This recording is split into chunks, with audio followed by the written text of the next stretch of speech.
ಅತಿ ಬೇಗನೆ ಬರಲಿರುವ ಯೇಸು ಕ್ರಿಸ್ತನ ಪರಿಶುದ್ಧವಾದ ನಾಮದಲ್ಲಿ ವಿನಿಂಗ್ ಸೋಲ್ಸ್ ವತಿಯಿಂದ ಮತ್ತು ಖುದಾಕ ಘರ್ ಚರ್ಚ್ ಮತ್ತು ಖುದಾಕ ಘರ್ ಚರ್ಚ್ ಕುಟುಂಬ ಸದಸ್ಯರ ವತಿಯಿಂದ ನಿಮ್ಮೆಲ್ಲರಿಗೆ ವಂದನೆ ಸಲ್ಲಿಸುವವನಾಗಿದೆ. ಪ್ರಿಯ ದೇವರ ಮಕ್ಕಳೇ, ನೀವೆಲ್ಲರೂ ಒಳ್ಳೆಯ ಆರೋಗ್ಯದಿಂದ ಕ್ಷೇಮವಾಗಿದ್ದೀರೆಂದು ನಾನು ನಂಬುತ್ತೇನೆ. ನಮ್ಮ ದೇವರು ನಮ್ಮನ್ನು ಸಾಕಿ ಸಲ್ಲುವಂಥ ದೇವರು, ಆತನು ಸದಾಕಾಲ ನೋಡುವಂಥ ದೇವರು. ಮತ್ತು ದಿನನಿತ್ಯ ನೀವೆಲ್ಲರೂ ಖುದಾಕ ಘರ್ ಪ್ರಾರ್ಥನೆಯಲ್ಲಿ ನಿರಂತರವಾಗಿದ್ದೀರಿ ಎಂಬುದಾಗಿ ನಾನು ಹೇಳ್ತೇನೆ. ಹಲ್ಲೆಲೂಯಾ. ನಿಮ್ಮೆಲ್ಲರಿಗೋಸ್ಕರ ದಿನನಿತ್ಯ ಪ್ರಾರ್ಥನೆ ಮಾಡುತ್ತಲಿದ್ದೇವೆ. ಮತ್ತು ತಂದೆಯಾದ ದೇವರಿಗೆ ಸ್ತುತಿ ಆರಾಧನೆ ಮೂಲಕ ಆತನನ್ನು ಕೊಂಡಾಡುತ್ತಾ, ಆತನನ್ನು ಮಹಿಮೆ ಪಡಿಸುತ್ತಾ, ಮತ್ತೆ ಆತನ ನಾಮವನ್ನು ಪ್ರತಿ ಒಬ್ಬ ಜನರಿಗೆ ದಿನನಿತ್ಯಲೂ ನಾವು ತಿಳಿಸುತ್ತಲಿದ್ದೇವೆ. ನಿಮ್ಮ ಪ್ರಾರ್ಥನೆ ನಮ್ಮ ಸಂಗಡ ಇದೆ. ನಿಮ್ಮ ಪ್ರಾರ್ಥನೆ ಬಲವು ನಮ್ಮನ್ನು ಮುಂದೆ ಒಯ್ಯುತ್ತಲಿದೆ. ಅದಕ್ಕಾಗಿ ನಿಮ್ಮೆಲ್ಲರಿಗೆ ವಂದನೆ ಸಲ್ಲಿಸ್ತೇನೆ. ಪ್ರಿಯ ದೇವರ ಮಕ್ಕಳೇ, ನಮ್ಮ ದೇವರು ಒಳ್ಳೆಯ ದೇವರು. ನಮ್ಮ ದೇವರು ಯೇಸು ಸ್ವಾಮಿಯಾಗಿದ್ದಾರೆ. ಆತನು ನಿಜವಾದ ದೇವರು. ಆತನು ಲೋಕದ ಪಾಪಕ್ಕಾಗಿ ಈ ಲೋಕದಲ್ಲಿ ಜನ್ಮಿಸಿ ಬಂದಿದ್ದಾರೆ ಎಂಬುದಾಗಿ ನಾವು ನೋಡುತ್ತೇವೆ. ಆತನು ನಮಗೋಸ್ಕರ ಸತ್ತು ಉಳಲ್ಪಟ್ಟು ಮೂರನೇ ದಿವಸ ಮತ್ತೆ ಪುನರುತ್ಥಾನ ಶಕ್ತಿ ಹೊಂದಿ ಜಯ ಹೊಂದಿ ಆತನು ಎದ್ದು ಬಂದಿದ್ದಾನೆ ಎಂಬುದಾಗಿ ನಾವು ನೋಡುತ್ತೇವೆ. ಯಾರು ಇದನ್ನು ನಂಬುತ್ತೀರಿ, ಅವರು ಈ ಲೋಕವನ್ನು ಕತ್ತಿಸಿ ಹೋದಾಗ ಕೂಡ ನೀವು ಮತ್ತೆ ತಿರುಗಿ ಯೇಸು ಕ್ರಿಸ್ತನು ಯಾವ ರೀತಿ ತಿರುಗಿ ಎದ್ದು ಬಂದಿದ್ದಾನೆ, ಅದೇ ರೀತಿ ನೀವು ಕೂಡ ಎದ್ದು ಬರುವಿರಿ ಎಂಬುದಾಗಿ ನಾವು ಹೇಳುತ್ತೇವೆ. ಹಲ್ಲೆಲೂಯಾ. ಯಾಕಂದರೆ ನಮ್ಮ ದೇವರು ಸತ್ಯ ದೇವರು. ಆತನ ನುಡಿಗಳು ಸತ್ಯವಾಗಿದೆ. ಆತನನ್ನು ಬಿಟ್ಟು ಯಾವ ಸತ್ಯ ಇಲ್ಲ ಎಂಬುದಾಗಿ. ಯಾಕಂದರೆ ಆತನು ಹೇಳಿದ್ದಾನೆ, ನಾನೇ ಸತ್ಯವು ಎಂಬುದಾಗಿ. ಹಲ್ಲೆಲೂಯಾ. ಹೌದು ಪ್ರಿಯ ದೇವರ ಮಕ್ಕಳೇ, ನಿಜವಾದ ದೇವರು ಯೇಸು ಸ್ವಾಮಿ. ಆತನು ಯೋಹನ ಬರೆದ ಸುವಾರ್ತೆ 14ರಲ್ಲಿ 6ನೇ ವಾಕ್ಯದಲ್ಲಿ ಹೀಗೆ ಹೇಳ್ತದೆ, ನಾನೇ ಮಾರ್ಗವು ಸತ್ಯವು ಜೀವವು ಆಗಿದ್ದೇನೆ ಎಂಬುದಾಗಿ. ಹಲ್ಲೆಲೂಯಾ. ಅದಕ್ಕಾಗಿ ನಿಜವಾದ ದೇವರು ಆತನೇ ಯೇಸು ಸ್ವಾಮಿ ನಮ್ಮ ಮಾರ್ಗದರ್ಶಿಯಾಗಿದ್ದಾರೆ. ನಮ್ಮ ಮಾರ್ಗ, ನಮಗೆ ಪರಲೋಕಕ್ಕೆ ಹೋಗುವಂಥ ಮಾರ್ಗ ಯೇಸು ಕ್ರಿಸ್ತನ ಹೊರತು ಮತ್ತೆ ಯಾವ ಮಾರ್ಗ ಇಲ್ಲ ಎಂಬುದಾಗಿ ನಾವು ನೋಡುತ್ತೇವೆ. ಆತನೇ ಸತ್ಯವುಳ್ಳ ದೇವರು. ಈ ಲೋಕವು ಮೋಸವಾಗಿದೆ, ಇದು ಸುಳ್ಳಾಗಿದೆ. ಲೋಕದ ಜನರು ಮೋಸವಾಗಿದೆ, ಸುಳ್ಳಾಗಿದ್ದಾರೆ. ಹಲ್ಲೆಲೂಯಾ. ಅವರ ಬಾಯಲ್ಲಿ ಸಿಹಿವಾದ ಮಾತಿದೆ, ಆದರೆ ಅವರ ಒಳಗೆ ಮೋಸ ಇದೆ ಎಂಬುದಾಗಿ ನಾವು ನೋಡುತ್ತೇವೆ. ಅದಕ್ಕಾಗಿ ನಿಜವಾದ ದೇವರನ್ನು ಯೇಸುವನ್ನು ನಂಬಿರಿ, ಮೋಸ ಹೋಗುವುದಿಲ್ಲ. ಯಾಕಂದರೆ ಆತನು ಸತ್ಯವುಳ್ಳ ದೇವರು. ಮತ್ತು ಆತನು ಹೇಳಿದ್ದಾರೆ, ನಾನೇ ಮಾರ್ಗವು ಸತ್ಯವು ಮತ್ತು ಜೀವವು. ಹಲ್ಲೆಲೂಯಾ. ನಮ್ಮ ದೇವರು ಜೀವವುಳ್ಳ ದೇವರಾಗಿದ್ದಾನೆ. ಈ ಲೋಕದಲ್ಲಿ ಅನೇಕ ದೇವರಿದ್ದಾರೆ ಎಂಬುದಾಗಿ ನಾವು ನೋಡುತ್ತೇವೆ, ಕೇಳಿಸಿಕೊಳ್ಳುತ್ತೇವೆ. ಆದರೆ ಎಲ್ಲ ದೇವರುಗಳು ಎಲ್ಲಿದ್ದಾರೆ ಎಂಬುದಾಗಿ ನನ್ನ ಪ್ರಶ್ನೆ. ಇವತ್ತು ಎಲ್ಲ ದೇವರುಗಳು ಅವರು ಸತ್ತು ಮಣ್ಣಲ್ಲಿ ಹೂಳಲ್ಪಟ್ಟು ಅವರು ಮಣ್ಣಲ್ಲೇ ಇದ್ದಿದ್ದಾರೆ. ಆದರೆ ನೀವು ನಡೆಯುವಂಥ ನಿಜವಾದ ದೇವರು, ನಿಜವಾದ ಸತ್ಯವುಳ್ಳ ದೇವರು, ಆತನೇ ಲೋಕವನ್ನು, ನಮ್ಮನ್ನು, ಇಡೀ ಪರಲೋಕ ಮಂಡಲವನ್ನು ಸೃಷ್ಟಿ ಮಾಡಿರುವಂಥ ದೇವರು ಯೇಸು ಕ್ರಿಸ್ತನ ಹೊರತು ಮತ್ಯಾರಿಲ್ಲ.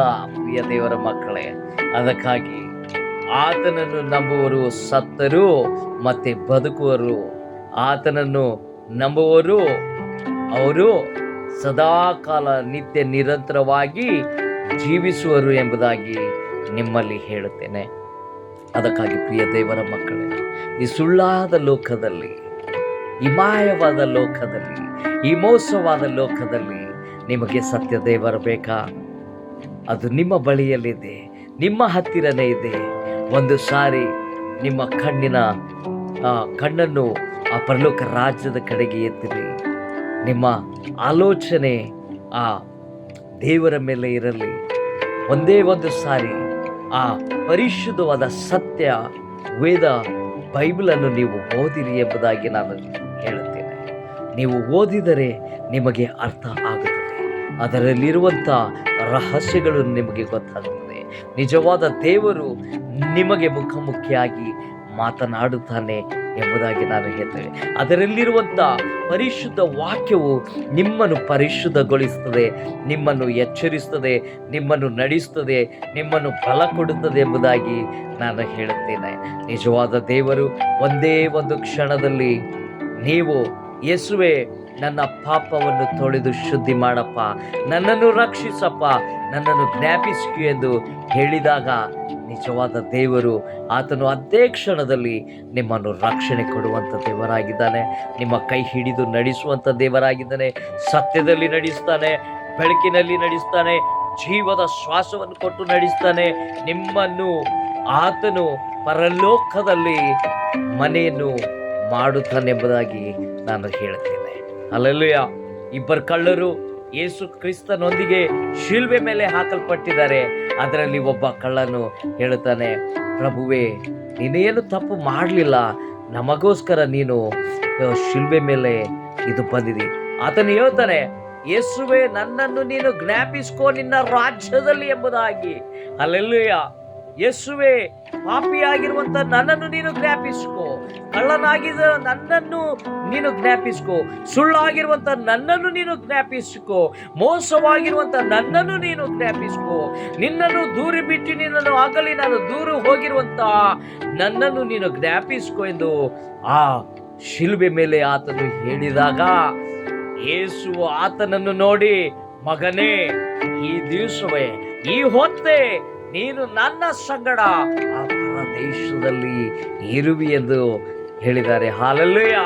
ಇವತ್ತು ನಾವು ಕೂಡ ಒಂದು ವೇಳೆ ಯೇಸು ಕ್ರಿಸ್ತನನ್ನು ನಾವು ಸ್ವೀಕಾರ ಮಾಡಲಿಲ್ಲ, ಯೇಸು ಕ್ರಿಸ್ತನನ್ನು ನಾವು ಕ್ಷಮಾಪಣೆ ಕೇಳಲಿಲ್ಲ, ಆತನಿಗೆ ನಮ್ಮ ಹೃದಯದ ಬಾಗಿಲನ್ನು ತೆರೆದಿಲ್ಲ ಅಂದರೆ ಇದೇ ಕ್ಷಣದಲ್ಲಿ ಈ ವಿಡಿಯೋ ನೋಡುವುದಾದರೆ ನಿಜವಾದ ದೇವರನ್ನು ನೀವು ಸ್ವೀಕಾರ ಮಾಡಿಕೊಳ್ಳಿರಿ. ನಿಮ್ಮ ಹೃದಯದ ಬಾಗಿಲಲ್ಲಿ ನಿಂತು ತಟ್ಟುತ್ತಾ ಇದ್ದರೆ ಆತನ ಸ್ವರವನ್ನು ಕೇಳಿ ನಿಮ್ಮ ಹೃದಯದ ಬಾಗಿಲನ್ನು ತೆರೆದಾದರೆ ಆತನು ನಿಮ್ಮಲ್ಲಿ ಬರುವವನಾಗಿದ್ದಾನೆ. ನಿಮ್ಮ ಪಾಪಗಳನ್ನು ಆತನ ಪರಿಶುದ್ಧ ರಕ್ತದಿಂದ ತೊಳೆದುಕೊಳ್ಳಿರಿ.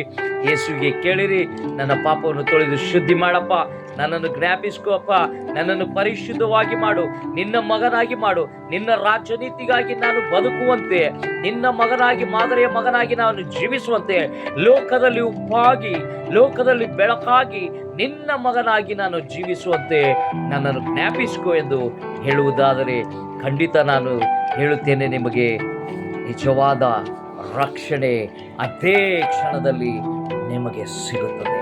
ಹಲ್ಲೆಲೂಯಾ. ಯೇಸುವಿನ ನಾಮದಲ್ಲಿ ಮತ್ತೊಂದು ಸಾರಿ ವಿನಿಕ್ ಸೋಲ್ಸ್ ಮಿನಿಸ್ಟ್ರಿ ವತಿಯಿಂದ, ಖುದಾಕಗರ್ ಚರ್ಚ್ ವತಿಯಿಂದ ನಿಮ್ಮೆಲ್ಲರಿಗೆ ವಂದನೆ ಸಲ್ಲಿಸ್ತೇನೆ. ಮತ್ತು ದಿನನಿತ್ಯ ನಿಮ್ಮೆಲ್ಲರಿಗೋಸ್ಕರ ನಾವು ಪ್ರಾರ್ಥನೆ ಮಾಡುತ್ತಲಿದ್ದೇವೆ. ಬನ್ನಿರಿ ಪ್ರಿಯ ದೇವರ ಮಕ್ಕಳೇ, ನಮ್ಮ ಸಂಗಡ ನೀವು ಕೂಡ ದೇವರನ್ನು ಆರಾಧಿಸಿರಿ, ಸ್ತುತಿಸಿರಿ, ಕೊಂಡಾಡಿರಿ.